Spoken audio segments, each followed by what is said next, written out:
সুপ্রিয় শিক্ষার্থী, এমকে ম্যাথ হোমের পক্ষ থেকে সকলকে স্বাগতম ও শুভেচ্ছা। আশা করি ভালো আছো সবাই। আজকে অষ্টম শ্রেণীর জুনিয়র বৃত্তি পরীক্ষা সম্পর্কে কিছু কথা বলার জন্য তোমাদের মাঝে এসেছি। তোমরা হয়তো অনেকে ইতিমধ্যে জেনে ফেলেছো যে অষ্টম শ্রেণীর জুনিয়র বৃত্তি পরীক্ষা 2025 অনুষ্ঠিত হবে। বিগত বছরগুলোতে এই পরীক্ষাটা বন্ধ ছিল।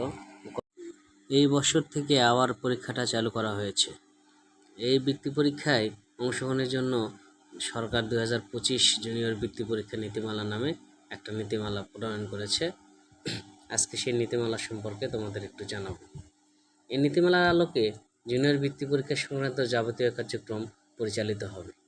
অনুমোদিত বা স্বীকৃত মাধ্যমিক, নিম্ন মাধ্যমিক বিদ্যালয়ে অধ্যয়নরত অষ্টম শ্রেণীর শিক্ষার্থীরা সর্বোচ্চ 25% শিক্ষার্থী অষ্টম শ্রেণীর যে সপ্তম শ্রেণীর বার্ষিক পরীক্ষা ছিল সেই পরীক্ষার ভিত্তিতে জুনিয়র বৃত্তি পরীক্ষায় অংশগ্রহণ করতে পারবে। জাতীয় স্টিয়ারিং কমিটি সময়ে সময়ে ও এ সংখ্যা পুনর্নির্ধারণ করতে পারবে।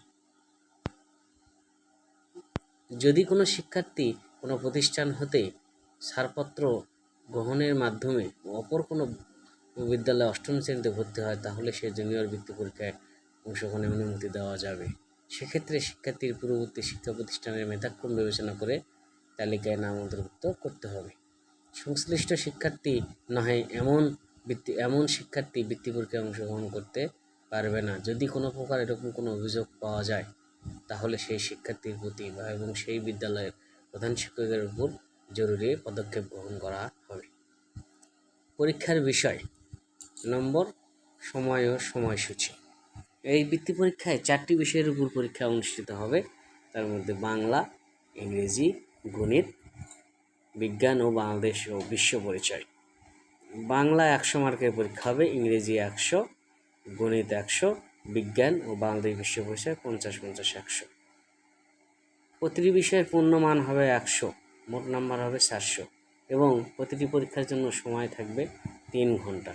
বিশেষ চাহিদা সম্পন্ন শিক্ষার্থীরা আরও 30 মিনিট সময় বেশি পাবে। এক্ষেত্রে জেলা শিক্ষা অফিসার বা থানা শিক্ষা অফিসারের অনুমতি অবশ্যই গ্রহণ করতে হবে।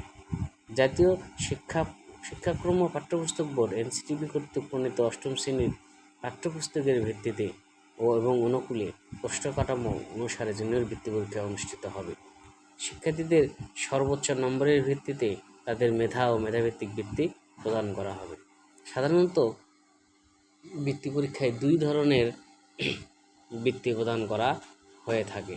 একটা ট্যালেন্ট পুলে বৃত্তি, 2 নম্বর হচ্ছে সাধারণ বৃত্তি। এবার ট্যালেন্ট পুলে বৃত্তি দেওয়া হবে উপজেলা বা থানা ওয়ারি।